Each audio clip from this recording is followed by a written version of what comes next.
You wake in the kind of darkness that feels crowded, as if the room has learned your breathing and now inhales with you. The air is sour with sweat and old oil, olive, they say, because even your pain must shine. Stone presses its chill into your spine, your cheek tastes dust. Somewhere above, laughter tilts through a corridor, the brittle kind, all edge and no warmth. You flinch before the memory arrives. Your body tells you first, the constellation of bruises blooming along your ribs, the raw ring where iron has bitten your ankle down to gristle, the thousand small aches that teach you where you end and the world begins. Footsteps come like a verdict, sandal leather clapping marble, measured as a heartbeat you do not control. You know the pace the way sailors know wind. The door scrapes back, the voice of metal against stone, and sunlight floods the doorway with the cruelty of a question you cannot answer. In the blank white of it there is a silhouette, large, scar-mapped, shoulders like quarry blocks. Demetrius the overseer fills doorways the way storms fill skies. Up, he says, and throws a damp cloth that slaps the floor.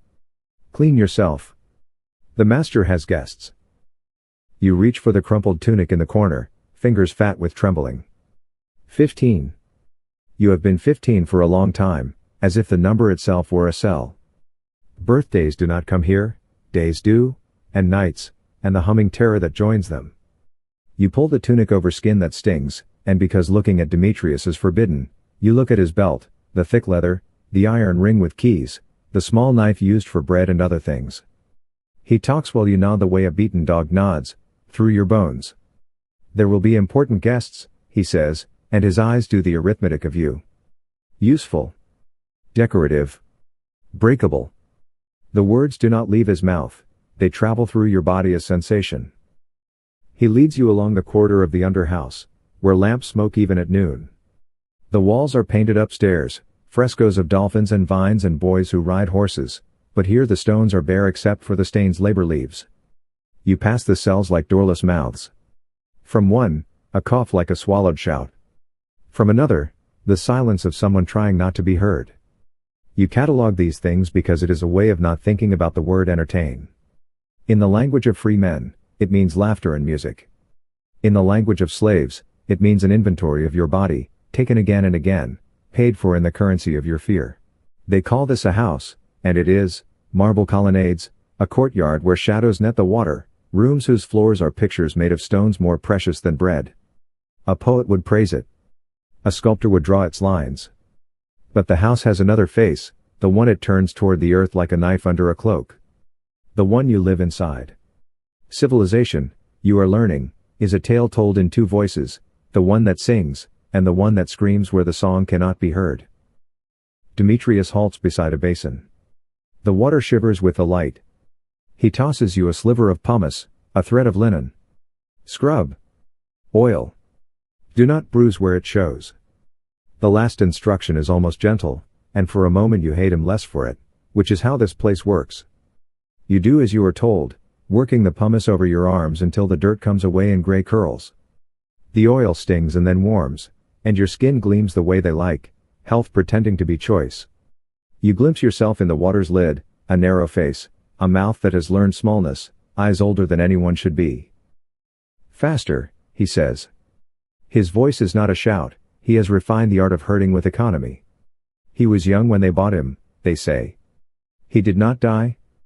This is what survival looks like in certain stories, a blade that learned to cut and now keeps its edge. In the kitchen courtyard, smoke climbs the sky like a second staircase. Women and boys move with speed that is also silence. Bread rounds blister on the hearthstone. A clay jar sweats wine-dark tears. Somewhere nearby a lyre is being tuned, each plucked note a bright pin stuck through the afternoon.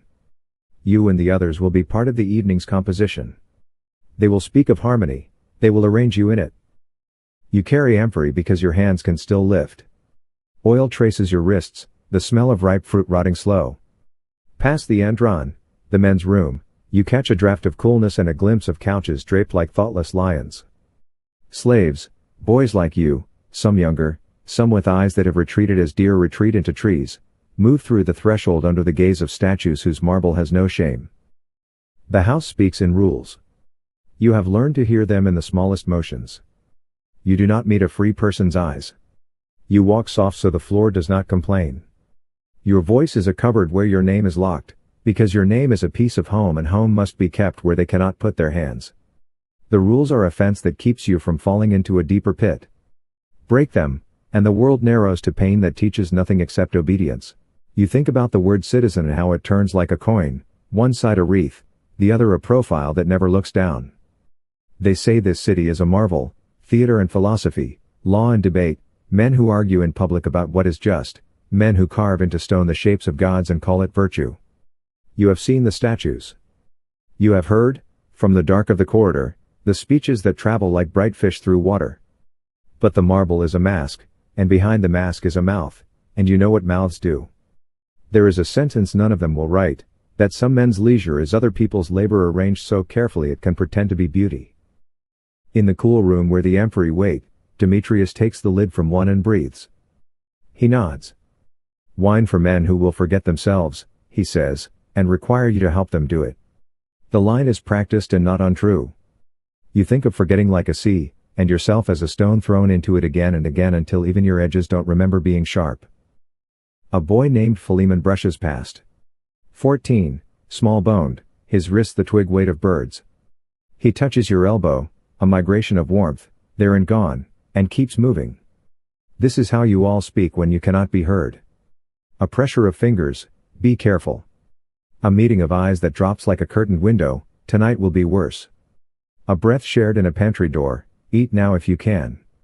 Language makes a people, this, too, is a people. At the edge of the courtyard stands a mosaic, tiny stones arranged into a chase, Theseus and the bullman. You think of the story as the free tell it, the hero threading the labyrinth, the monster dying so the city may live. No one says who built the maze, or whose hands bled laying its floors. No one says who cleaned the hero's blade. In the hour before sunset the house inhales. You feel it in the walls. Someone strews petals across the floor, as if the evening needed proof of softness. A girl with a jug sloshes water into basins, steam climbs like prayer. Demetrius checks the line of you, moving down the row the way a farmer inspects corded hay. He straightens a collar, tugs a strap, pinches color into a cheek where fear has turned the blood inward. When he reaches you he pauses, thumb tracing the bruises outer night. Keep to the back, he says. Poor. Do not speak unless asked. If asked, be agreeable. This is instruction and mercy and threat sewn into one garment. You remember the first night, because trauma holds a torch even memory cannot put out. How the men reclined and spoke of the city as if it were a body they knew inside and out. How laughter rose and turned like flocking starlings. How a hand, then two, then more became a geography you could not cross. Since then your mind has learned a thin trick, to step sideways and watch your body continue without you. It is not healing. It is a door you can shut from the inside. Outside, Athens burns gold, the hills around her like shoulders sleeping under a sheet. Somewhere boys your age run errands in the agora and argue about wrestling holds. Somewhere women pour water while the light sketches their profiles in a line of bronze. Somewhere, perhaps, your mother is alive, or perhaps memory prefers her that way. The city keeps both truths in the same hand and calls it civilization. Demetrius snaps his fingers, and you step forward. The tunic clings in the heat. Oil hums from your skin. You carry the crater with another boy, careful as priests with a god. Inside the andron the couches breathe men. The floor's pattern seems to shift, the little stones teaching your eye the patience of detail. A lyre's note hangs, waiting. Someone says the master's name, and the air changes shape to fit his importance. You take your place where you cannot be seen unless wanted. This is an art, and you serve it. Pour, step, lower your gaze, measure the wine so the night measures you. Words rise like smoke, justice, the city, the soul. They like to say such words here, as if naming might summon goodness. You know better.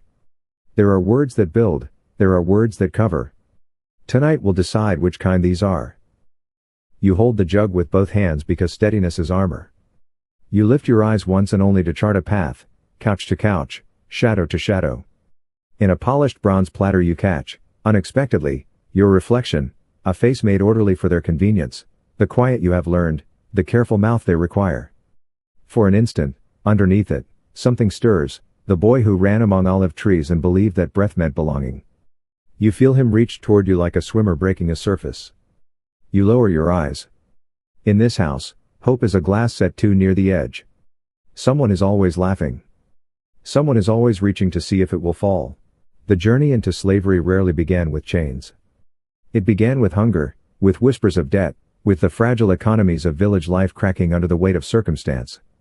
You imagine it now, as if remembering through someone else's eyes, a valley dotted with olive groves, their silver-green leaves trembling in the wind, mud brick houses crouched low against the earth.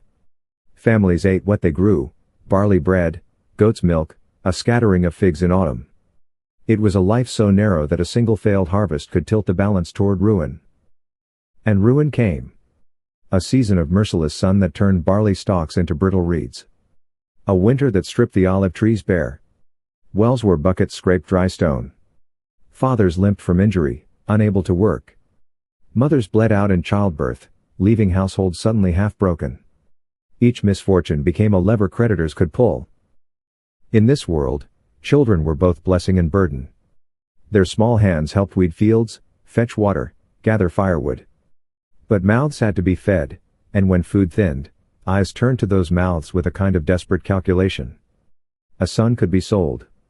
A daughter could be pledged into service. It was not cruelty, not in the minds of those who decided, but a last arithmetic of survival, the sacrifice of one for the many. The merchants knew this. They arrived like carrion birds, not by chance but by design, following rumors of famine and war. They brought with them scales and ledgers, ropes coiled like tame serpents, and the glitter of silver coins that might carry a family through winter. They spoke of contracts, 10 years of service, 20, sometimes more. Always enough silver to keep younger siblings from starving. Always framed as opportunity. To the child at the center, it was bewilderment more than betrayal. You remember the day your father did not meet your eyes as he bartered your body into numbers. You remember the merchant pressing a thumb into your shoulder muscle, nodding with satisfaction. Words swirled, promising, strong, suitable for household work. They sounded like virtues until you realized they were prices. Your mother wept. Not openly, because open weeping might lower your value, but into her shawl, a sound you pretended not to hear. She promised you would come home. She promised you would earn enough silver to buy land, perhaps even return a free man. Promises fall easily from the lips of the desperate. You wanted to believe, and for a time, you did. But even then, part of you knew the truth. The way the merchant looked at you was not the way a man looks at an apprentice or a future farmer. It was the way a horse trader inspects hooves. You became aware of your body not as yours but as a ledger of worth, teeth intact, muscles firm, eyes clear. Every part of you was suddenly a commodity. The coins clinked into your father's palm. They flashed in the sunlight like small suns, each one burning a piece of you away. He trembled as he accepted them, and you felt both pity and rage. He had chosen. He had no choice. Both were true. That contradiction became your inheritance. Soon you were walking with others, a caravan of children and youths bound together by iron collars and chain. The land you knew retreated behind you, fields, goats, laughter, all dissolving into memory. Your neck ached from the weight of iron, your feet blistered on the road. Some boys wept until overseers silenced them with the rod. Others stared straight ahead, already practicing the art of absence. You glimpsed beauty still, because beauty is stubborn. Hills folding into one another like green blankets. The sea flashing blue fire where it touched the sun. Eagles describing lazy circles above passes where the air smelled of pine. But all of it slid past as if through glass. You no longer belonged to the landscape, you belonged to the chain. At night they staked you to the earth like animals. The ground was cold and unyielding, the sky vast and merciless. You lay listening to the muted sobs of other boys, their voices fragile as moth wings in the dark. Some called for mothers. Others whispered prayers to gods who did not answer. You said nothing. Your silence felt heavier than the iron. And then came the inspections. Merchants led potential buyers through your encampments as though through orchards of ripening fruit. Men with soft hands and calculating eyes bent close to peer at teeth, to prod muscles, to trace the line of a jaw. Some smelled of sweat and leather, seeking strong backs for the fields. Others reeked of wine and perfume, searching for something more delicate. You learned to dread those men most of all. Their touch lingered. Their eyes did not measure labor but lingered on beauty, as though beauty itself were a resource to be mined. In the span of days, you came to understand what your father could not say aloud, that your body was no longer yours, not in action, not in meaning. You were an investment, a tool, a commodity. Childhood had been bartered away for silver, and the only thing left was the long road forward. The chain jerked one morning, tugging you back into motion. You staggered upright, still stiff from the night's cold. Ahead lay Athens. You had never seen it, but the older boys whispered its name with both awe and dread. A city of marble and markets, of temples and theaters. A place where men argued about justice in the open square, and where you would be sold like pottery. As the caravan crested a hill, the city finally spread itself before you, white walls gleaming, temples crowning the heights. It looked like a promise carved in stone, radiant in the sunlight. But even from that distance, you felt the promise was not for you. It was for the men waiting to purchase you, the men for whom your suffering was a footnote to their philosophy. And yet, a part of you still clung to the words your mother spoke: you will return. You will come back with silver. You will be free. Hope is a crueler chain than iron. You carried it still, even as the city gates opened their jaws to swallow you whole. The merchants called it a market, but to you it felt more like a theater, each body a prop, each chain a script. The square thrummed with voices, buyers haggling, slaves pleading, children crying, overseers barking orders. Smells piled on top of each other until the air itself seemed rotten, sweat gone sour, unwashed bodies, oil lamps burning too hot, and somewhere the sharp sting of urine. Above it all drifted the sing-song chant of the auctioneer, praising attributes as if reciting poetry. Before you were led to the platform, they prepared you. Preparation was never about kindness, it was calculation. They stripped the dirt from your skin, scraped with pumice until you stung, rubbed oil over your limbs so that the sun made you gleam like polished bronze. Clean slaves sold for higher prices, so you were remade not into dignity, but into merchandise. You stood with others in rows, lined up like amphorae in a warehouse. A boy beside you, no older than 12, whispered for his mother until an overseer cuffed him into silence. An old man, once strong perhaps, sagged forward on trembling knees. The crowd glanced over him the way one might glance at cracked pottery, brief, dismissive, already calculating how little he was worth. When your turn came, they pushed you onto a raised platform. The auctioneer's voice carried over the din. He called out your age, your height, the region of your birth as though listing the lineage of a fine horse. He gestured at your body, inviting the buyers to see strength in your shoulders, grace in the tilt of your face. Gentle temperament, he added with a knowing smile. The words meant nothing to you, but you saw how certain men leaned forward at the phrase, their interest sharpening like knives. Hands reached out from the crowd. One man pried your mouth open to inspect your teeth, the way a farmer checks livestock. Another gripped your wrist, testing the strength of your grip. A third ran fingers through your hair, muttering about its color as though discussing a bolt of cloth. Each touch stripped away another piece of who you had been. You were no longer a son, a boy from a mountain village. You were an object, your worth quantified in silver. The bidding began. Voices rose and collided, men competing not for your humanity but for your use.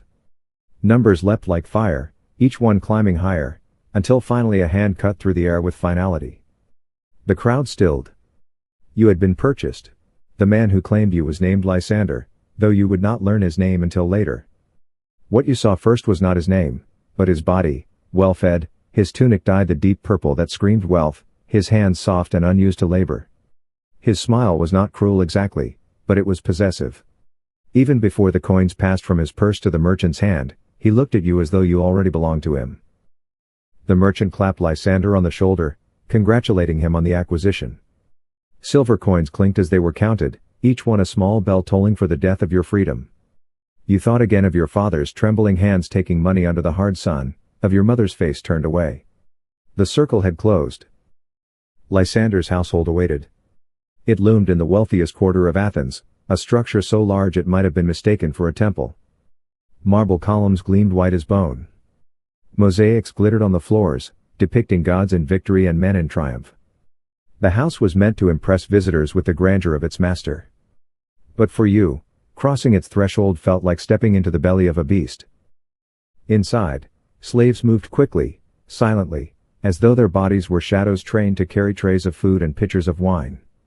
They did not look at you directly, but you caught fragments in passing, a scar at the corner of a mouth, eyes hollowed by years of watching, a gait that spoke of old punishments. All of them beautiful, all of them resigned. It was like seeing your future arranged in advance, each face a mirror turned slightly toward tomorrow. Lysander did not guide you himself. Instead, he gestured to the overseer who waited at the gate. Demetrius. Broad-shouldered, scarred, eyes cold and precise. He took hold of your arm with the certainty of a man accustomed to obedience and pulled you deeper into the house. His grip was not rough, not yet. But it carried the weight of inevitability. As the doors closed behind you, the last light of the marketplace vanished. The sound of coins still rang in your ears. The market had ended. Your story as property had begun. They marched you not as a boy but as cargo, folded neatly into the rhythms of the chain. The road that led from the market to Lysander's house was only a short distance, yet it felt like another world entirely. The noise of bargaining faded, replaced by the ordered silence of Athens' wealthy quarter. Marble facades rose like cliffs, and polished doorways opened into courtyards where fountains whispered over carved stone basins. Citizens strolled past, their robes dyed saffron and crimson, glancing at your line of slaves the way one glances at a mule cart.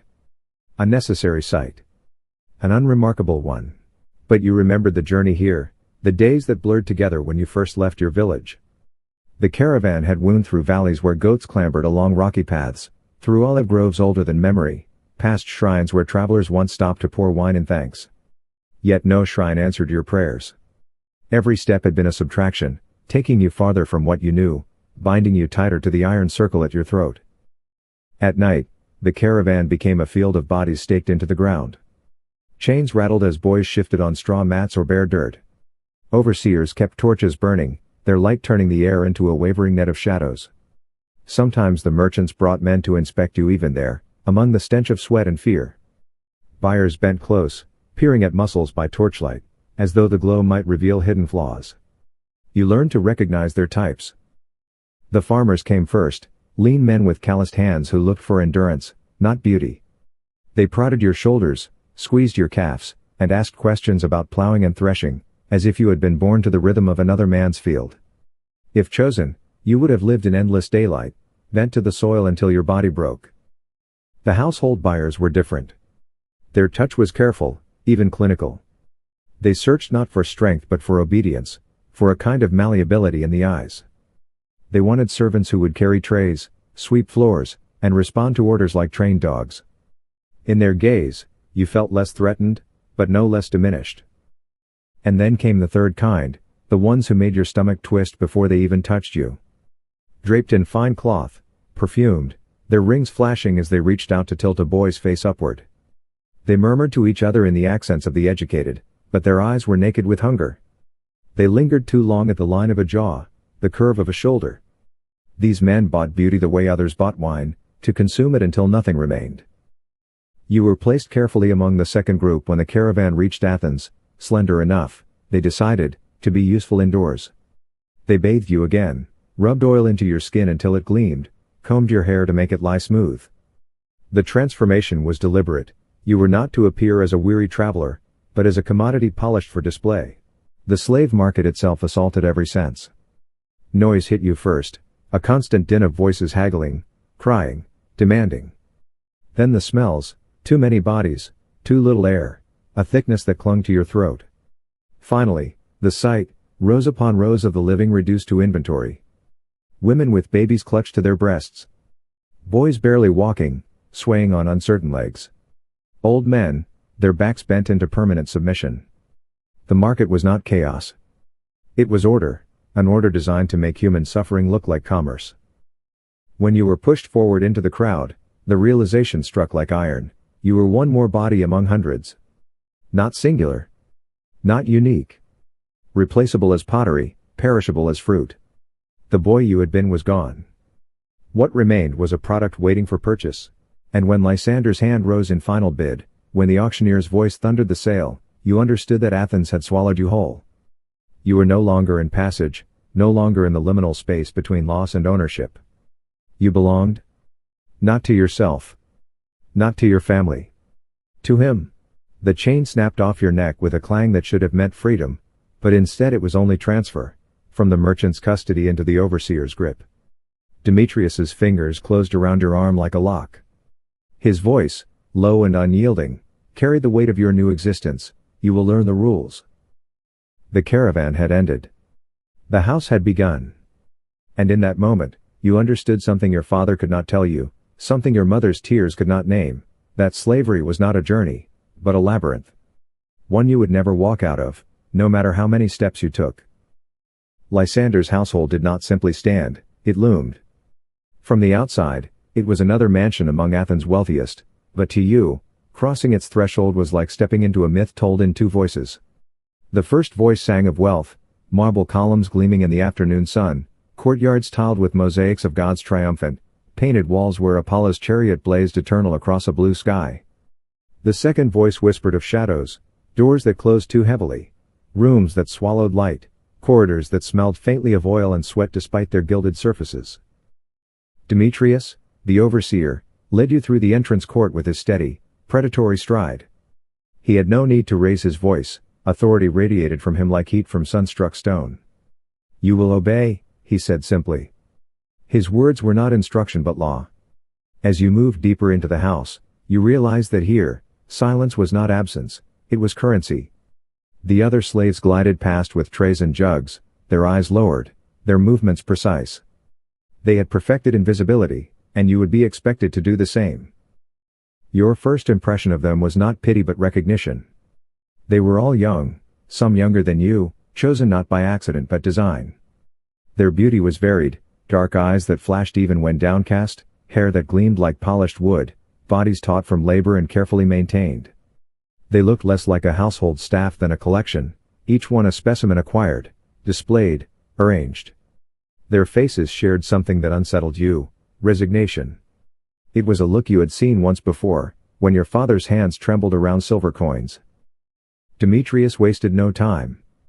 He spoke of rules in the same tone one might use to describe the weather. You will rise when commanded. You will eat when given food. Twice a day, barley porridge in the morning, bread and olives at night. Speak only when spoken to. Eyes always down. Never to a free man's face. Never refuse an order. No matter what it is. He paused, letting silence press against your ribs before continuing. And you will serve the master and his guests. In whatever capacity they require. The words were clinical, but the pause told you everything. You thought of the merchants at the caravan, the perfumed men whose eyes lingered too long. You understood. He took you then to the quarters, the basement, though they did not call it that. The air grew cooler, heavy with stone. Small cells lined the walls, each no bigger than a goat pen. A straw mattress, a thin blanket, a chamber pot. That was all.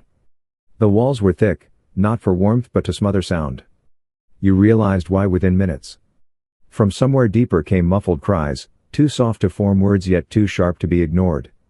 Demetrius did not acknowledge them. Neither did the other slaves. This is where you sleep, he said. It will feel like home soon enough. The irony slid from his mouth with practiced cruelty. In the dim corridor, you saw them, the others. They emerged from their cells like shadows pulling themselves upright.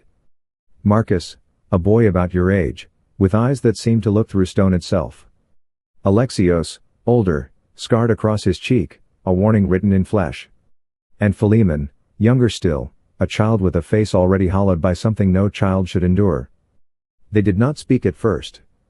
They only studied you, as if trying to decide whether you were another comrade in suffering or simply another reminder of what they had lost. When Demetrius's footsteps faded, Marcus leaned close. Don't hope, he said, his voice flat as stone. It's easier. It was not advice. It was a verdict. You lay on the straw that night, staring at the ceiling that would not end. Above you, the house shimmered with light and laughter. Music drifted faintly downward, lyres, pipes, men's voices debating philosophy as though truth itself sat among them. You imagined them reclining on couches, sipping wine, praising wisdom and virtue. And then you remembered Demetrius's pause, the words whatever capacity they require. In that moment, you understood what the marble and mosaics concealed. Civilization was a mask. Behind it waited something with teeth. And now, you were inside its mouth. The first morning in Lysander's house began with the sound of sandals slapping stone. Demetrius's keys rattled like iron laughter as he moved from cell to cell, flinging open doors. He barked no orders, he didn't need to. The slaves stirred like animals trained to a whip crack long after the whip itself is gone. You rose too, stiff from straw, your tunic wrinkled and damp with the night's sweat. The corridor led upward into brightness. You blinked, squinting at the sudden wash of sunlight spilling through an open courtyard. The space dazzled, painted walls alive with blues and reds, mosaics depicting lions and dolphins underfoot, a fountain murmuring in its center. It looked like the heart of a paradise. But every paradise in Athens had its gatekeepers, and for you, paradise was merely a backdrop against which suffering could be displayed. Demetrius made you pause in the courtyard, letting your eyes drink in the grandeur, perhaps deliberately. He knew what the contrast would do. You had come from mud floors and smoke-darkened ceilings. Here, even the servants' dishes gleamed with careful polish. Everything whispered of wealth, of status. And you, an oil-shined body purchased in the marketplace, were part of that whisper. He began to explain the rhythm of the household, his tone neither harsh nor kind, only absolute. You will serve wine, he said, pointing toward the dining room, the andron, where couches sprawled in a semicircle waiting for guests. You will wash, when commanded, and you will do so quickly. You will be silent until silence becomes part of your body. He turned then, his scarred face unreadable. If you forget, your skin will remember. You followed him through the chambers, storerooms stacked with amphorae of wine, kitchens where the air smelled of garlic and smoke, women kneading dough with hands rough from flour. Servants passed swiftly, each glance carefully averted, each movement clipped and precise. Not one spoke. It was as though their tongues had been weighed and found too costly to use. At last, Demetrius pushed open a heavy wooden door. The andron. Inside, couches lined the walls, covered in rich fabric, purple-dyed, fringed with gold thread. Low tables gleamed with bronze plates and bowls. Light from the courtyard poured in through high windows, turning the air into honey. This was where the master entertained Athens' finest. Where men spoke of justice, democracy, and beauty. Where you would pour their wine. Where you would serve in other ways too, though no one needed to say it aloud. The room was more than a chamber. It was a stage, and you were part of its props. You could already imagine the evening to come, philosophers reclining with heads tipped back in laughter, merchants boasting of trade and profit, officials discussing new laws. And you, silent, waiting with the crater, the ladle, the jug. Waiting for their words to shift into other hungers. Later, Demetrius showed you the rules of service. How to dilute the wine properly, 3 parts water to 1 part wine, because only barbarians drank it undiluted. How to carry a tray without sound. How to lower your gaze yet remain alert to every gesture, every beckoning finger, every glance that could mean anything from more grapes to come closer. He guided you to the threshold again, where the courtyard's fountain sang. You will forget yourself here, he said. That is survival. Forget quickly, and you may live longer than most. But forgetting was not simple. As he spoke, you thought of your father's shaking hands clutching silver, your mother's face turned away. You thought of the olive groves at dusk, the smell of barley bread fresh from the oven, your siblings' laughter echoing across the valley. You thought of what you had been, and knew it would not survive long in this house. When Demetrius dismissed you back to the quarters, you passed again through the kitchen. One boy glanced up just long enough to meet your eyes. It was Marcus. His look was neither pity nor welcome. It was recognition, and a warning: you were not the first to enter these halls, and you would not be the last. That night, lying on straw in the basement cell, you listened. Above, faint music drifted, mingling with laughter and the clink of cups. Somewhere a lyre sang, delicate as spider silk. Civilization. Philosophy. Beauty. And beneath it all, muffled through stone, you thought you heard something else, a cry swallowed quickly, too soft to carry, too sharp to ignore. The house was speaking. You had begun to understand its language. The basement was not only a prison, it was a society carved out of shadows. The first night you lay awake on straw, you felt eyes watching from neighboring cells. They were not the eyes of guards, but of boys like you, measuring whether you were fragile enough to break quickly or strong enough to endure. In this house, every new arrival was both a comrade and a reminder of what came next. Marcus was the first to speak. He crouched in the doorway of your cell during a rare unguarded moment, his face drawn, his voice low. 2 years, he whispered. That's how long I've been here.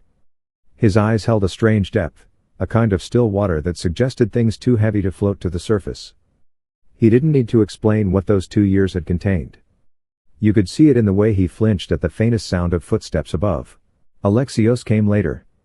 He was older, his shoulders broad, his cheek marred by a long scar that twisted when he spoke. He had been here long enough to see patterns, which guests laughed the loudest before they grew cruel, which requests were preludes to worse. Don't resist, he advised flatly. Pain is the price of defiance. And defiance earns nothing but attention. His voice was not hopeless, exactly, it was hardened, like stone that had learned to endure centuries of storms. And then there was Philemon. Barely 14, he carried the face of a boy who should have been chasing goats in the hills or trading figs in the market. Instead, his eyes carried something hollowed out, something aged. He had been the son of a merchant, he said, until debt swallowed his family whole. The creditors had come for his father's goods, then for the children. 6 months in the house had stripped him of everything but memory. Symposiums, he told you one night, whispering into the darkness. That's when it happens. They talk about politics, about poetry. And then they call for us. His tone was emptied of emotion, as if the words belonged to someone else's life. The cells themselves taught you as much as your companions. Each one was built for silence. The stone walls muffled every sound, but not enough to erase the muffled sobs or the strangled cries that sometimes drifted down the corridor. The air was damp, heavy with sweat and the acrid stench of chamber pots. The straw under you prickled, carrying the smell of mold. Even in rest, your body could not forget its captivity. Yet among the slaves, there existed a kind of fragile brotherhood. Small gestures became lifelines. A crust of bread slipped from one boy's portion to another. A glance that warned of the overseer's approach. A whispered word of comfort that carried more weight than a feast. In this subterranean world, survival was not just individual, it was communal. You leaned on each other, because no one else could. One evening, Marcus told you about a boy who had tried to escape in his first month. They caught him before he reached the outer wall, he said. His voice was low but steady. They broke his legs so he could never run again. After that, he served wine on crutches until he died. His tone was not dramatic, it was factual, as if the story were less about the boy and more about the futility of hope. Alexios added his own lesson. Some masters like to see resistance. They treat it as sport. Don't give them that pleasure. His scar seemed to glow in the dim lamplight as he spoke, a permanent testimony to what resistance cost. Philemon, though, spoke of something different. They think they own us, he said, but inside, we can still belong to ourselves. They can't touch that. His voice was thin, almost fragile, but it carried a kind of defiance none of the others voiced. You wondered how long it would last. As the days blended into nights, you came to realize that the basement was a place of contradictions. It was despair, yes, but it was also the only place where you could glimpse fragments of humanity. Above, you were property, entertainment, ornament. Below, among the other boys, you were still something more, a name whispered in the dark, a shared glance that meant I see you. And so you began to understand the rhythm of the house. The basement was its heart of silence, beating beneath marble and mosaic. The overseer was its pulse, constant and merciless. The master was its head, unseen but omnipresent. And you, all of you, were its blood, circulating endlessly, sustaining the very body that consumed you. It was here, in this underworld, that you first began to understand survival not as living, but as learning how not to be extinguished completely. The house above glowed with lamps and laughter. Below, you and the others learned to breathe quietly in the dark. The word symposium was whispered in the basement like an incantation, but not with reverence. For the free men of Athens, it meant a banquet of minds and bodies, a night of wine, poetry, and philosophy. For you, it meant preparation, a A ritual that transformed you from a person into an ornament. Philemon described it best, his voice a monotone hollowed by experience. On those nights, the slaves destined for service were pulled from their cells and marched to the baths. There, attendants scrubbed you until your skin stung red, rubbed oil into your limbs until they gleamed, and dressed you in tunics so sheer they concealed nothing. The fabric clung like a second skin, meant less for modesty than for display. Sometimes bracelets or necklaces were added, gold that declared you decoration, not labor. You looked into the water's reflection and barely recognized yourself, not a boy, but a polished object, gleaming under lamplight for the eyes of men who valued appearance above all. The evening began innocently enough. Guests reclined on couches arranged in a circle around low tables. Slaves poured wine mixed with water, a civilized practice meant to prove that Athenians were not barbarians. Platters of roasted lamb, olives, figs, and honey cakes circulated. Conversation sparked, politics, philosophy, poetry. Voices rose and fell in cadences that made the air shimmer with intellect. But the longer the night wore on, the more the conversation soured. Wine loosened tongues, pride became laughter, laughter sharpened into boasting. What began as debates over justice or beauty collapsed into contests of cruelty, each man testing how far he could push, how much humiliation he could command. The same philosophers who spoke by day of virtue and moderation revealed appetites in the dark that burned without shame.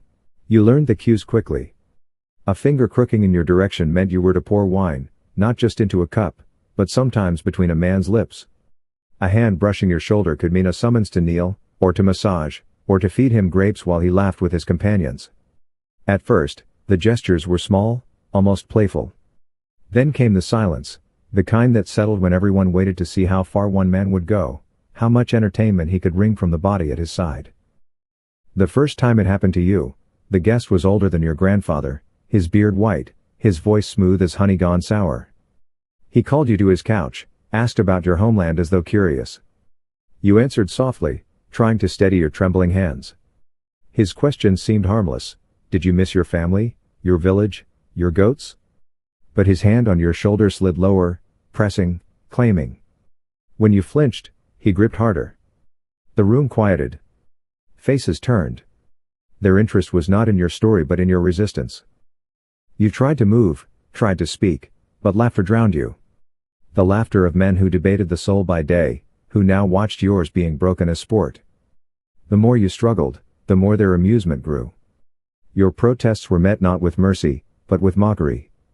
And when it was over, when your body lay trembling on the couch while the men returned to their wine, you understood, childhood had ended not with years but with a command.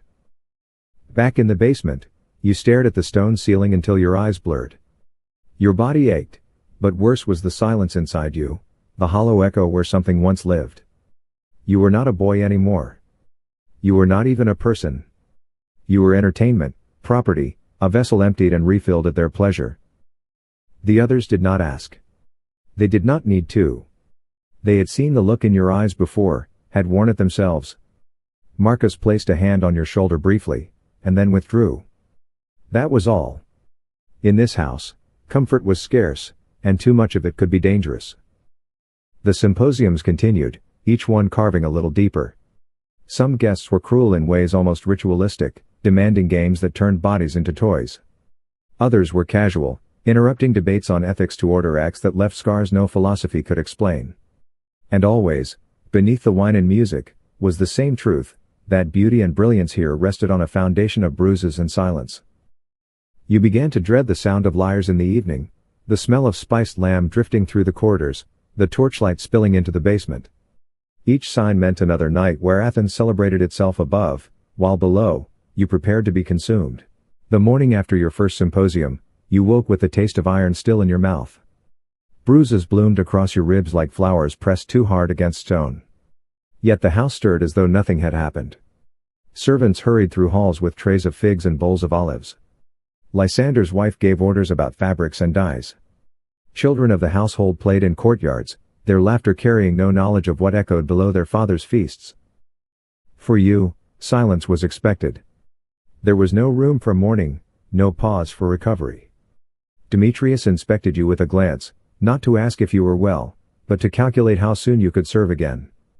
The master values resilience, he said simply. His tone was as dry as dust. It became clear quickly that cruelty here was not a matter of chance, but of structure. The house ran on a hierarchy of pain. New slaves, the fresh ones absorbed the brunt of appetites. Their innocence was part of their currency, their breaking a kind of initiation that entertained guests. Once you had been broken, you were expected to transition into obedience, a polished tool that knew its place. If you lasted long enough, you might be reassigned to kitchens, where burns from hot oil were preferable to the touch of drunken hands, or to personal service, where one master's cruelty was traded for the routine of tending sandals or preparing baths. But no path was safe. Resistance, however small, drew punishment swift and merciless. Marcus had tried to flee once. He made it as far as the outer courtyard before they caught him. When he returned, his face was unrecognizable, swollen beyond recognition, his leg broken so badly he limped for months. Alexios refused an order one night, spitting back a curse at a guest. They chained him naked in the courtyard for 3 days without food or water. He survived, but his eyes carried a new hollowness, the look of someone who had seen the bottom of the abyss. You learned that cruelty could be as creative as it was consistent. Sometimes the punishments were physical, whips, burns, fists. Other times, they were psychological. Demetrius favored unpredictability. A mistake might earn nothing but a cold stare one night, then a savage beating the next. The randomness eroded your sense of cause and effect, leaving you in constant fear of the next blow, the next humiliation. That fear itself became a leash stronger than chains. The deepest wound was not flesh but identity. One day, Demetrius told you your old name was gone. In its place, you were given a Greek name chosen for convenience, something easier for the master's tongue. Your native words were forbidden. If you slipped, if you whispered your family's prayers in the dark, punishment followed. Clothing was stripped away and replaced with the household's tunics. Even the gods you might have called upon were denied to you, their names mocked or erased. Piece by piece, they hollowed you out, filling the cavity with their own script of who you were. Some boys collapsed quickly under the weight of it, turning blank-eyed, their spirits absent long before their bodies gave way. Others hardened, developing a desperate cunning, learning which gestures meant danger, which moments could be exploited for a morsel of mercy. You fell somewhere between, learning to retreat into yourself when hands reached for you, to build a wall of silence behind your eyes. Yet despite all their methods, sparks of humanity flared. A crust of bread shared by Philemon when he saw your hunger. Alexios's scarred hand steadying you after a particularly brutal night. Marcus whispering a joke so dry, so absurd, that for the first time in weeks you almost laughed. These fragments were dangerous, they reminded you that you were still a person. And in this house, personhood was the most forbidden thing of all. The contradiction gnawed at you. Above, men debated justice as though it were a flame handed down by the gods. Below, you and the others lived in a darkness built from their very definition of injustice. It was not ignorance.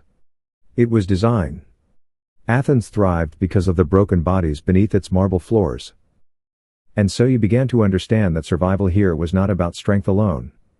It was about silence, calculation, and the slow art of disappearing without losing yourself entirely. But how long could anyone endure vanishing? Nights blurred into one another until time itself became slippery, marked not by seasons or festivals but by symposiums. Each gathering followed a rhythm so practiced it felt choreographed. At first, the conversations shone with brilliance. Men quoted Homer in sing-song cadences, debated the shape of justice, or argued whether virtue could be taught. Their voices carried confidence, as though they were architects of truth itself. But always, the wine eroded the marble facade. Words grew louder, laughter rougher, touches bolder. And then the pivot came, the moment when philosophy thinned into farce, when the men of Athens set aside their masks of wisdom and let the beast inside them grin. That was when the slaves became the center of the room, when the night turned from discourse to spectacle. The cruelty wore many faces. Some men delighted in humiliation, forcing boys to crawl across the floor and bark like dogs, their laughter ringing louder than the liars. Others preferred violence, striking with belts or fists until blood stained the mosaics depicting noble gods. But the most disturbing were those who wrapped their abuse in the language of learning. A guest might demand that you recite a poem while enduring torment, pausing to correct your meter as if cruelty itself were a lesson in rhetoric.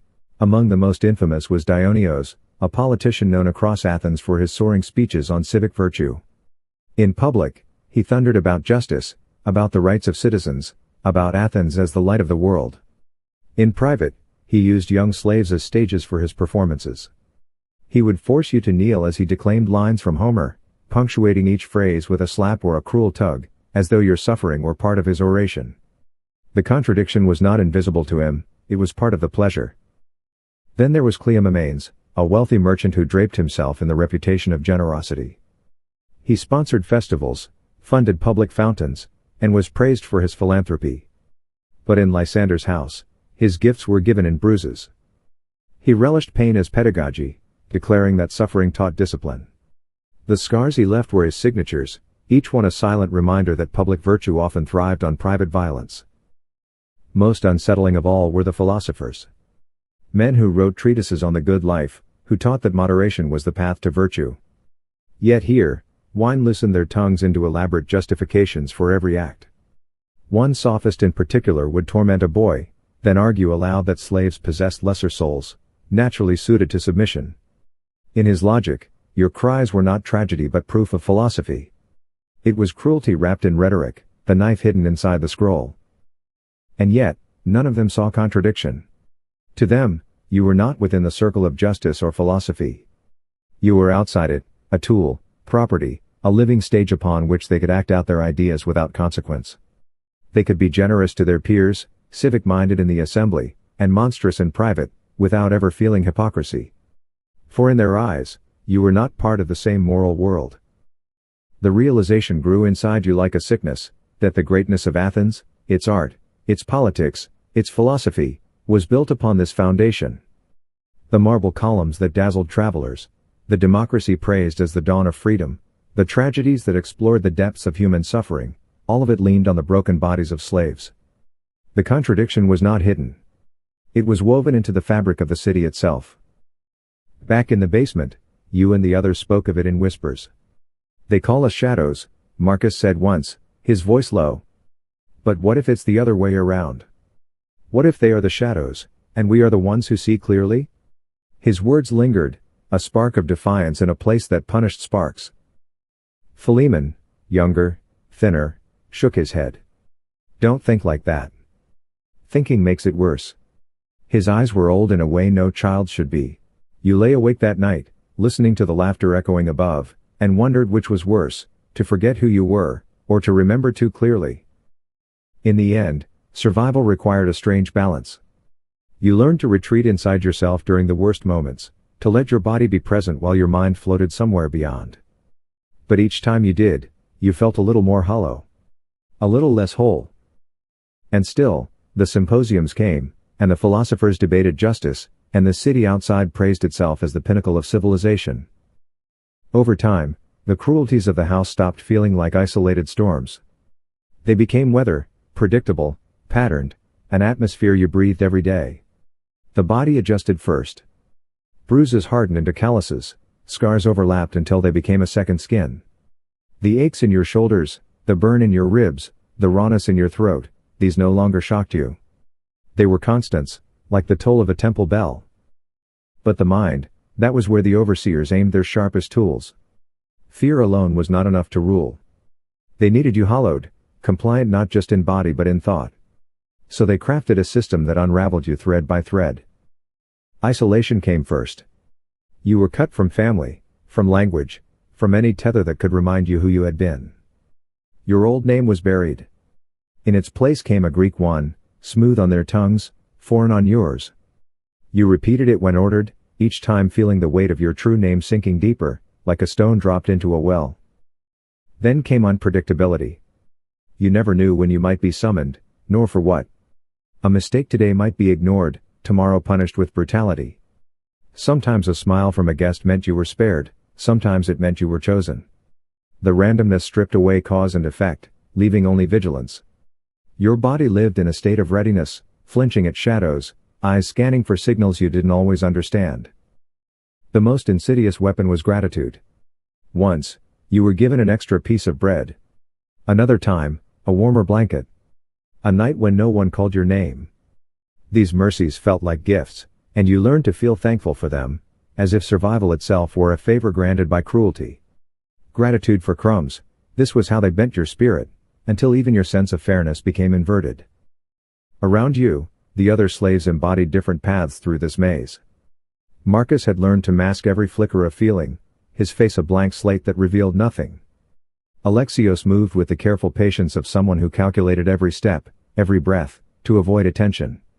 Philemon still clung to fragments of selfhood, whispering his family's prayers when he thought no one listened. You admired him for it, and feared for him too. Some did not endure.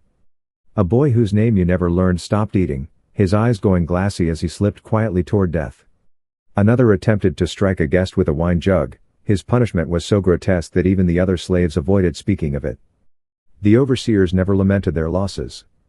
They simply went back to the market. There were always more bodies waiting. And above it all, the guests came and went, men whose names would echo through history. Politicians who shaped the laws of the city. Merchants whose wealth paved roads and funded theaters. Philosophers whose ideas would be copied and revered for centuries. To the world, they were heroes of civilization. To you, they were faces looming over your straw bed, voices demanding, hands taking. The contradiction grew unbearable. How could men speak of virtue with one breath and strip you of dignity with the next? How could justice be debated in marble halls while injustice thrived in the rooms below? Yet you began to realize that this was no contradiction to them at all. For them, the rules of virtue applied only to equals. Slaves existed outside that circle, beyond morality. To harm you was no more injustice than to shear a sheep or slaughter a goat. One night, you heard a guest quoting Socrates, his voice lofty as he argued that the unexamined life is not worth living. The words hung in the air, shimmering with wisdom. Hours later, you found yourself in his grasp, forced into acts so degrading they made your skin crawl. You wondered then, what was an examined life worth, if the examiner refused to see the truth before his own eyes? The house had taught you many lessons by then. None more chilling than this, that brilliance and barbarity can live in the same body, that philosophy can rise from lips still wet with cruelty. The marble glow of Athens was not diminished by its shadows, it was fed by them. And in the quiet of your cell, you began to suspect that survival was not only about keeping your body alive. It was about keeping some fragment of your soul unbroken, a secret ember hidden from the drafts of their cruelty. But how long could a flame survive when the air itself sought to extinguish it? That question lingered with you, unanswered, as another symposium approached. By your second year in Lysander's house, you were no longer the same boy who had stumbled from the auction block. The change was not sudden, but incremental, carved into you with each command obeyed, each night endured. When you passed a polished bronze mirror, you almost did not recognize yourself. Your hair was trimmed to please the household, your accent softened into Athenian tones, your posture bowed from learned submission. But the most disturbing transformation was internal, you had begun to anticipate. When a guest's laughter shifted pitch, you already knew what gesture would follow. When a hand lingered at the edge of your tunic, you braced before it moved. You performed obedience so smoothly that sometimes you forgot you were performing at all. And that was the system's greatest triumph, not merely that you obeyed, but that you bent yourself willingly into its shape, as though it were natural. The overseers called this progress. Demetrius in particular took satisfaction in it. See? He would say, almost to himself. Even the wildest boys can be trained. In his eyes, you were not broken, you were refined, polished like marble to reflect your master's glory. But you knew better. It was not refinement. It was erosion. Each day took a grain of you away, until the boy from the mountain village was fading into dust. And yet, in the shadows of the basement, tiny rebellions persisted. The slaves shared what little they could, crumbs of bread, whispered memories, fleeting jokes. Marcus showed you how to breathe through pain so the overseers would see less satisfaction in your suffering. Alexios taught you to read guests' eyes, to predict which ones sought violence, which ones sought humiliation. Philemon, fragile but defiant, continued to hum songs from his childhood, barely audible, as if weaving a net of memory strong enough to hold him. These were not escapes. But they were anchors. Still, the system found ways to poison even that.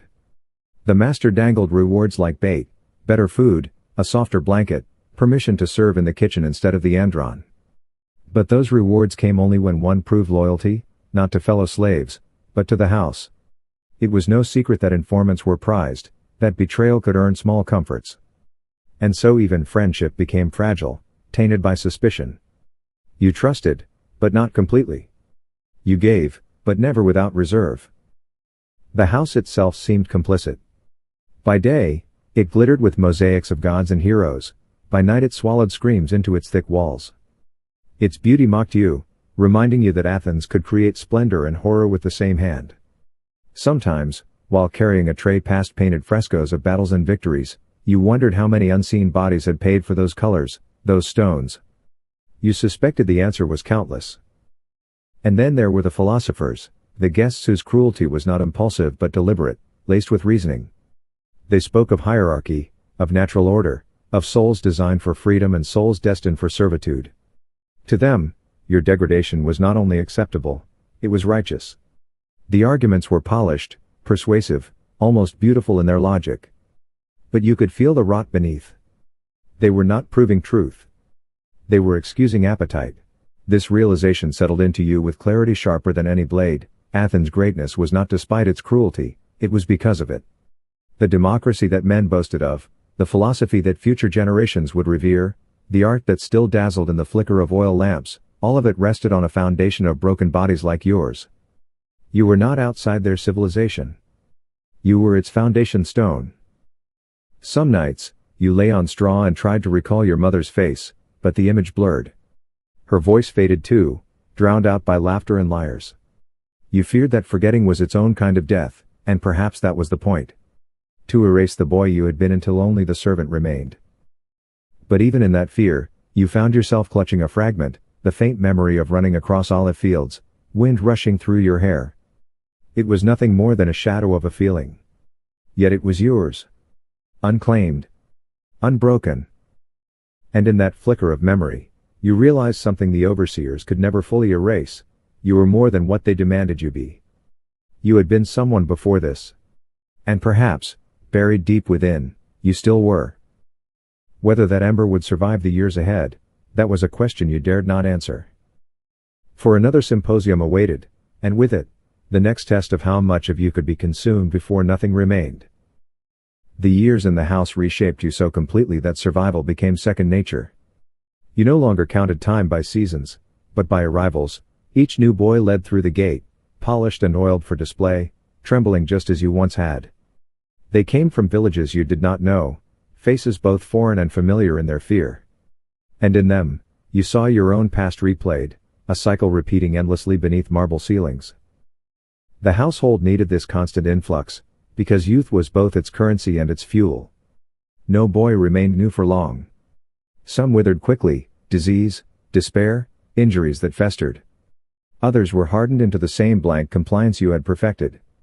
And when their beauty dulled, when their spirits were no longer entertaining, they vanished.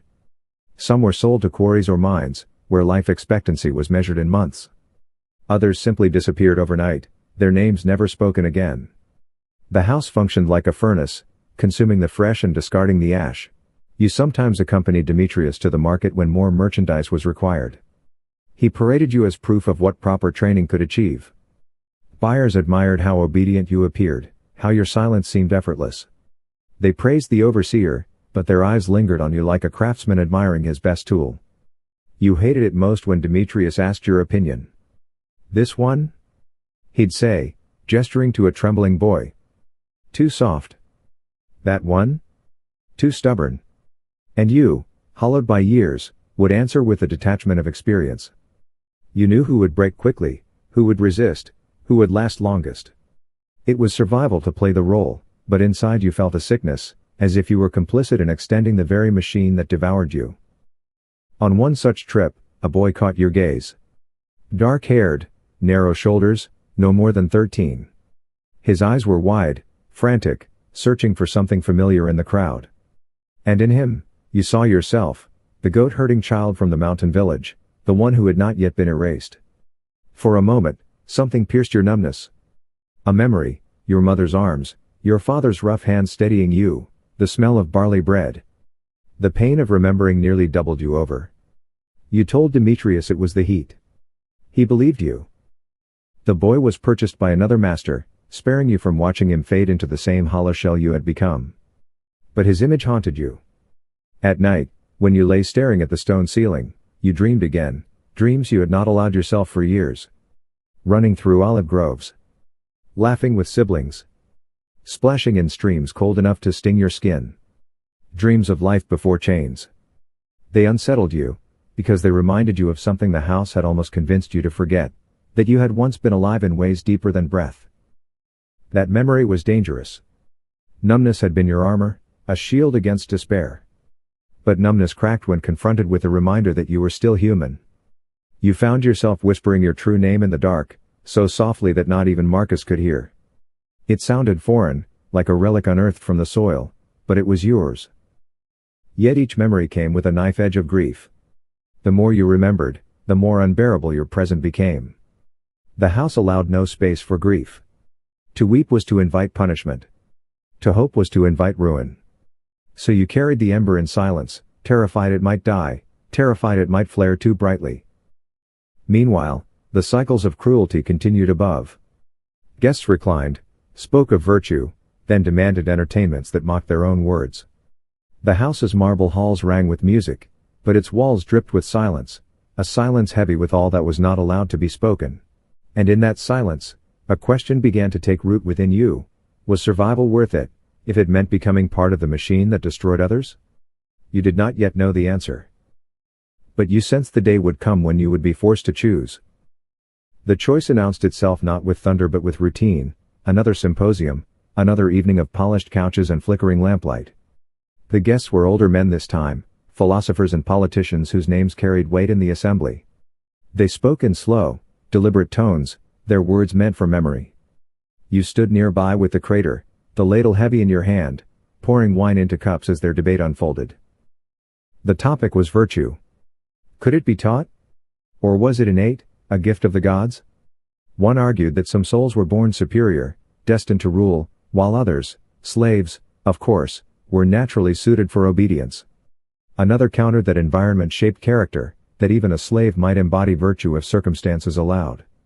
Their voices swelled with conviction, their gestures animated, their minds alight with the pursuit of truth. And there you stood, silent, the living counterargument no one acknowledged. You poured wine for men who theorized about justice while ignoring the injustice pressed into the fabric of their own hands. The irony cut so deep it nearly made you laugh. But the laughter lodged in your throat, bitter as bile. As the evening dragged on, one guest gestured for you to sit beside him.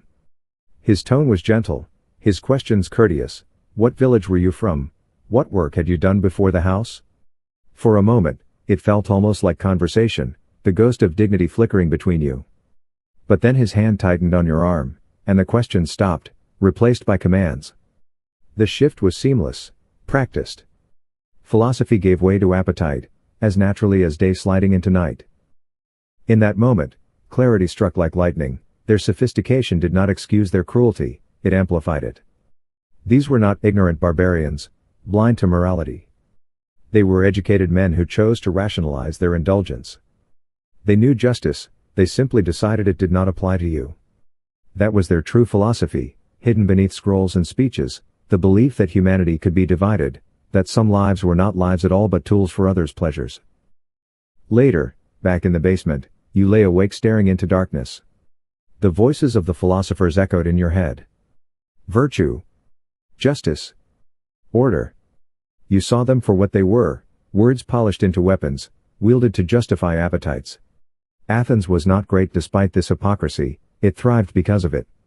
The democracy, the art, the philosophy, all of it balanced on backs like yours, invisible yet essential.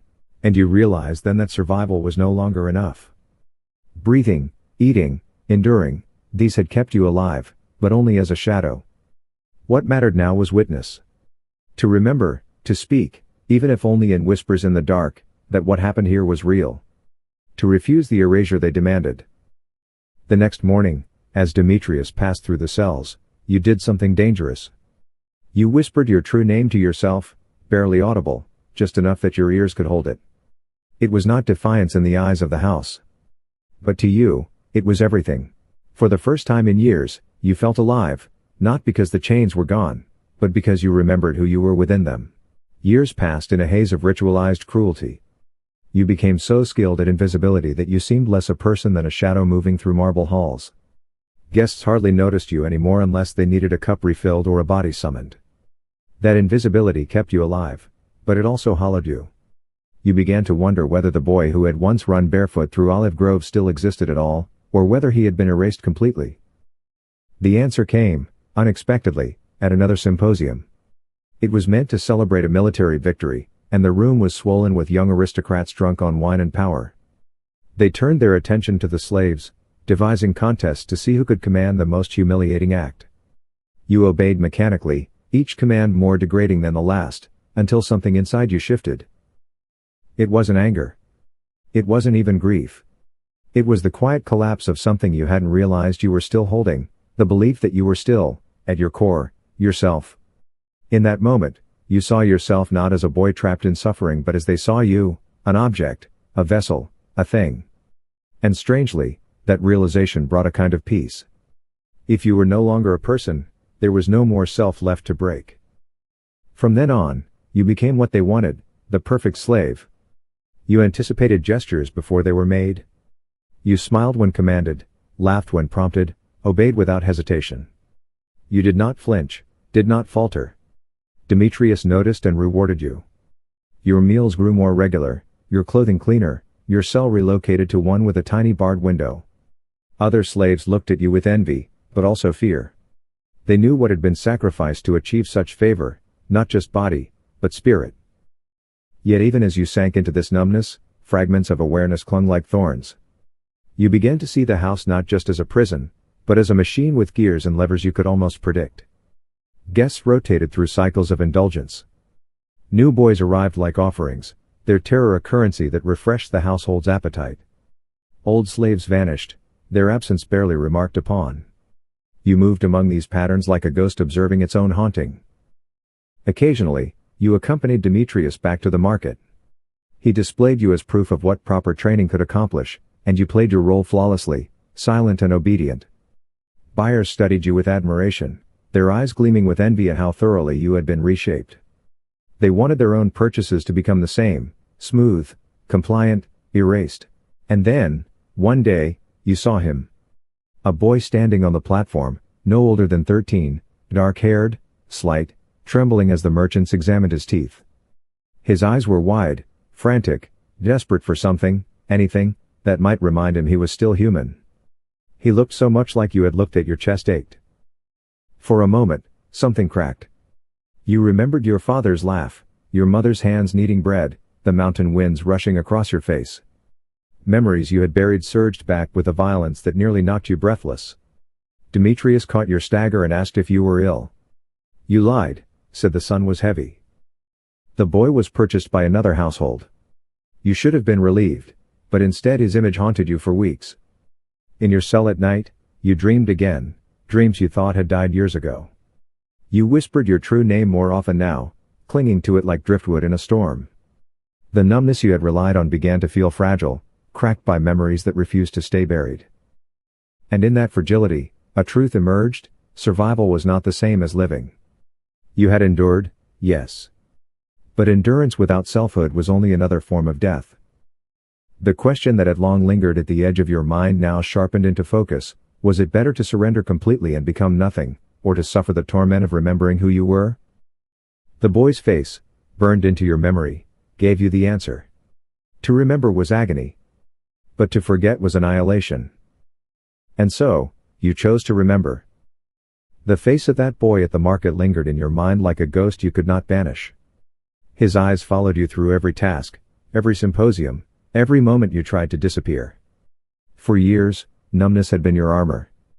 But now, each memory of him tore open cracks in that armor, letting light, and pain, bleed through. At first, you tried to suppress it. You worked harder, smiled more quickly, bowed lower. But the memories clung stubbornly. Your mother's voice. The smell of pine from your mountain home.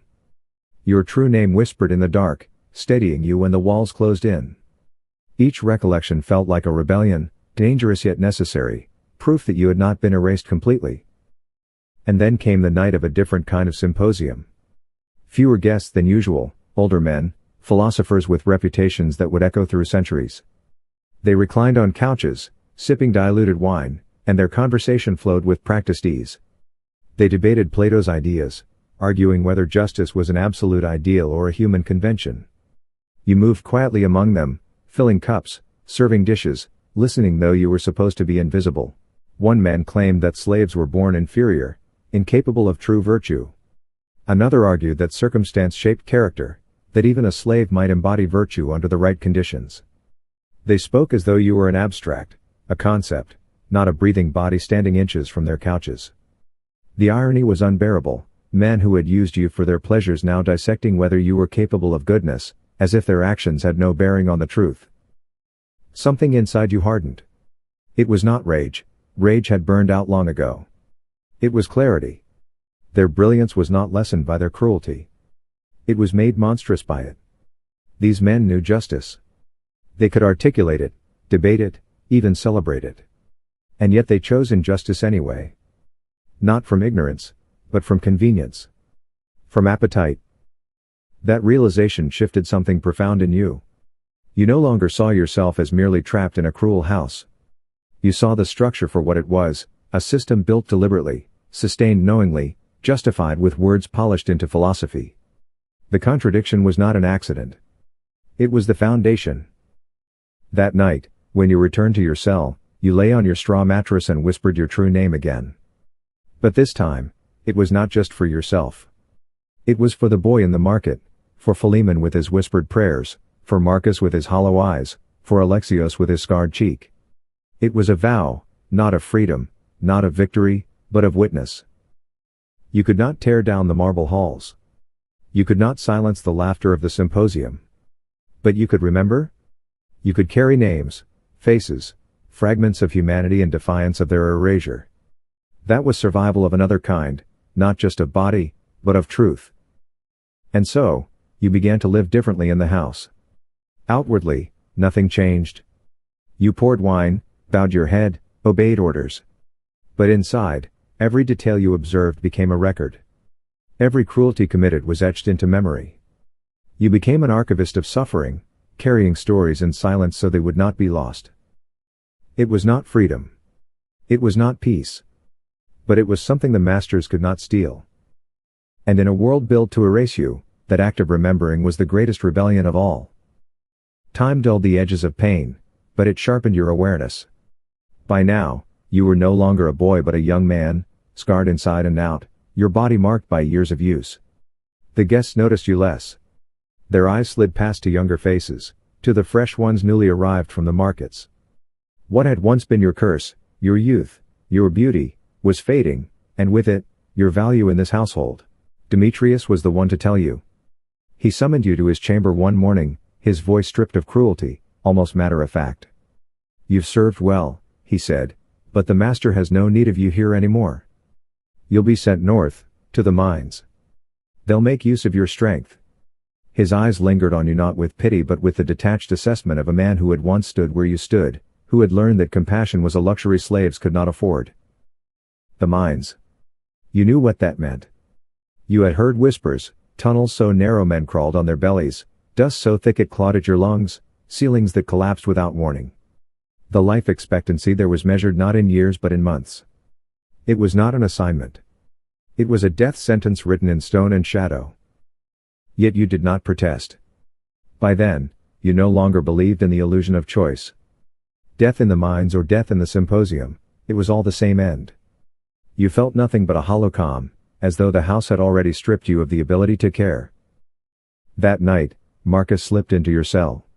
He had survived longer than most, assigned now to serve Lysander's wife, where the cruelties were fewer but the servitude no less binding. He pressed something small into your palm, a shard of metal, crude but sharp. You'll need it, he whispered. For a lock. Or for a vein. You decide. His eyes burned with an intensity you hadn't seen in years. It wasn't hope exactly, but it was something close, something like defiance, like remembrance of choice. You closed your hand around the shard, its edges biting into your skin. That night, lying on your straw mattress, you turned the shard over and over, weighing possibilities. Escape was unlikely, the guards were trained, the chains heavy, the countryside hostile to runaways. Revenge was tempting, the thought of sinking the shard into a master's throat, of seeing for once the terror in their eyes. But you knew it would end in slow, spectacular punishment. And then there was the third choice, to end it yourself, quietly, before the mines claimed you. A final act of control, a refusal to be consumed on their terms.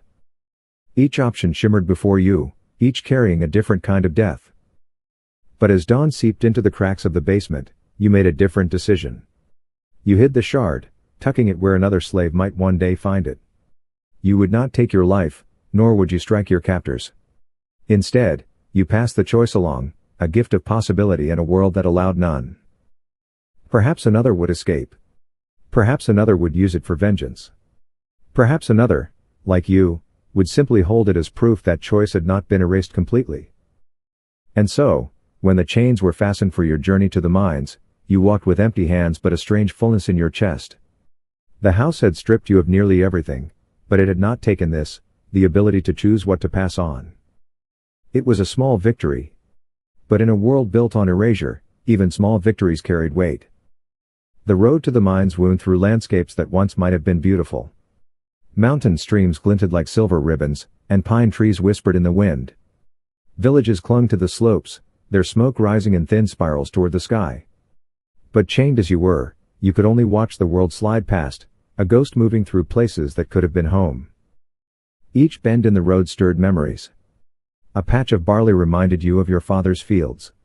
A cluster of goats grazing on a cliff face echoed the ones you had tended as a child. Even the smell of crushed thyme beneath your sandals carried you back to days when the only weight on your shoulders was a bundle of firewood.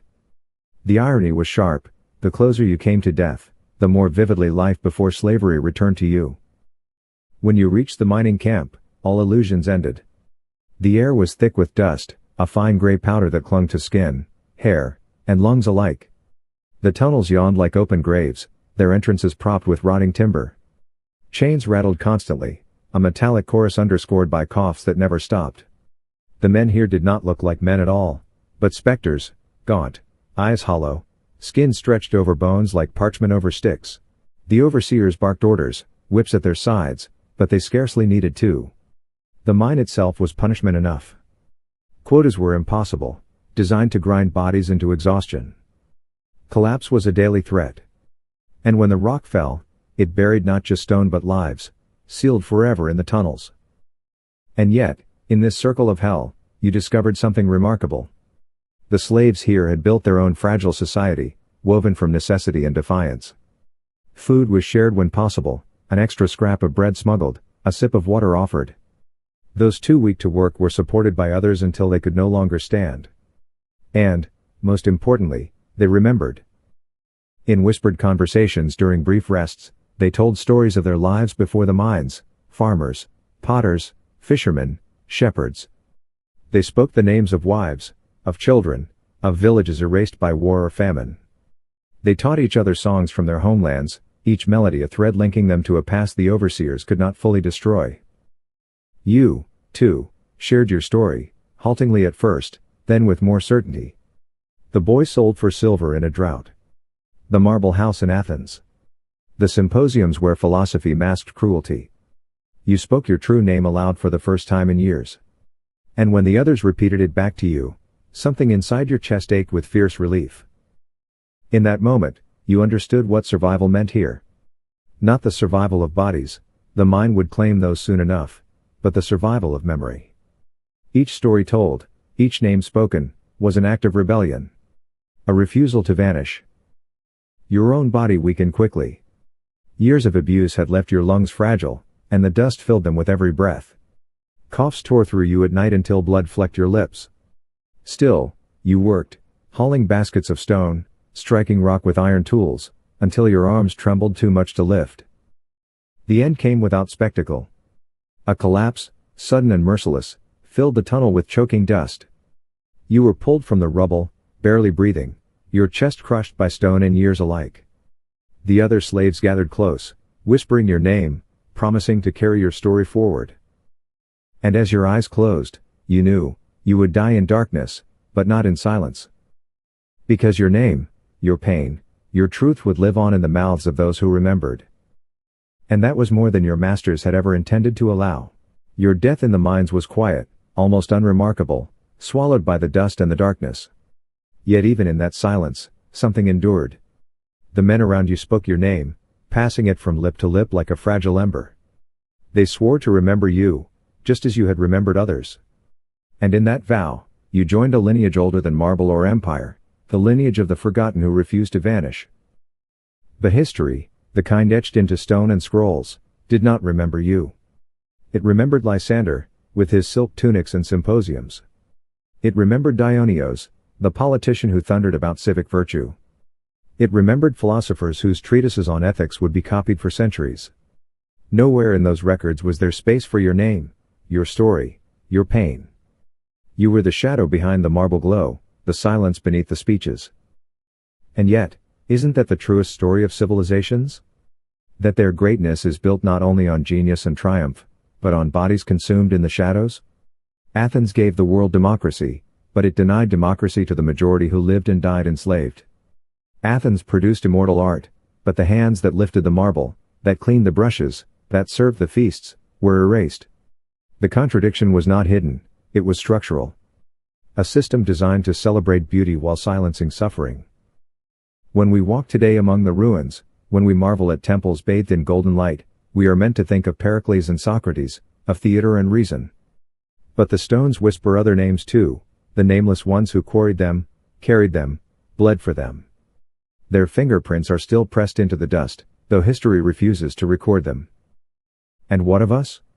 We comfort ourselves that we have progressed, that slavery and exploitation are relics of a barbaric past. But look closer. Children today are still sold for debts. Human bodies are still trafficked for pleasure and profit. Entire industries thrive on hidden suffering, sanitized by distance, by paperwork, by the polite abstractions of economics. We call it progress, but the pattern is the same. The symposium has become the factory floor, the sweatshop, the hidden brothel. The marble has changed to glass and steel, but the foundation is unchanged.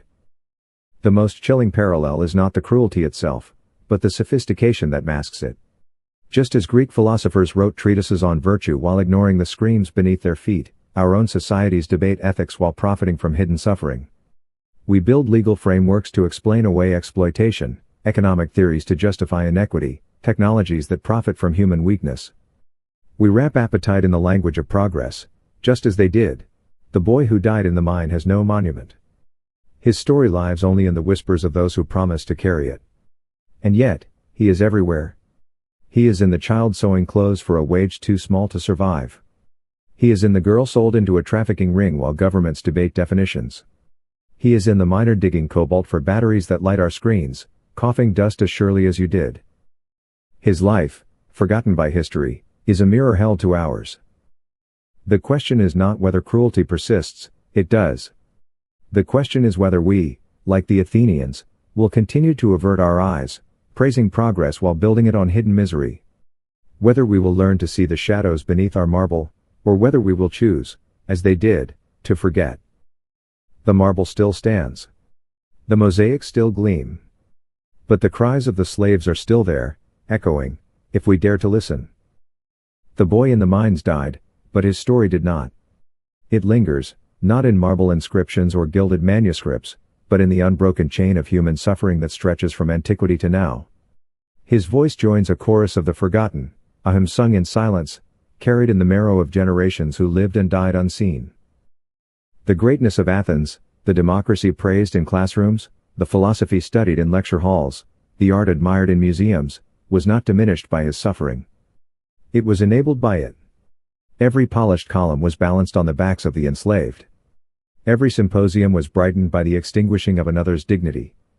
To acknowledge this is not to tarnish their legacy, but to see it clearly. Civilization and cruelty were not opposites. They were partners. And what of us? We are not Athenians reclining in marble halls, but are we so different? Our luxuries are cheaper because someone else's labor is hidden. Our technologies shine brighter because someone else's body breaks in the dark. Our societies proclaim justice, while quietly consuming lives at their margins. The echoes are unmistakable. Ancient philosophers justified cruelty with words like natural order. Today, we justify it with terms like market forces or supply chains. Then, as now, the brilliance of the powerful rests upon the silence of the powerless. The boy's name is lost, but his truth is not.